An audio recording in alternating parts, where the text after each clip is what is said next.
বান্দরবানের রুমায় সেনাবাহিনীর নেতৃত্বাধীন যৌথ বাহিনীর অভিযানে সশস্ত্র সংগঠন কুকি চিন ন্যাশনাল ফ্রন্ট কেএনএফ-এর সঙ্গে সংশ্লিষ্টতার অভিযোগে আরও ৩ জন নারীকে গ্রেফতার করা হয়েছে।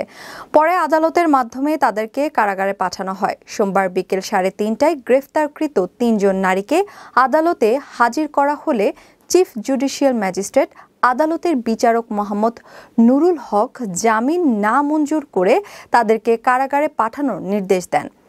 গ্রেফতারকৃত আসামিদের সঙ্গে ৪ শিশু রয়েছে। পুলিশ সূত্রে জানা গেছে, গত শনিবার রাত ৯টার দিকে রুমার গির্জাপাড়া থেকে তাদেরকে গ্রেফতার করে সেনাবাহিনীর নেতৃত্বাধীন যৌথ বাহিনীর সদস্যরা। পরে রুমা থানায় আইনি প্রক্রিয়া শেষে বান্দরবান সদর থানায় আনা হয়। পরে আদালতের মাধ্যমে তাদেরকে কারাগারে পাঠানো হয়।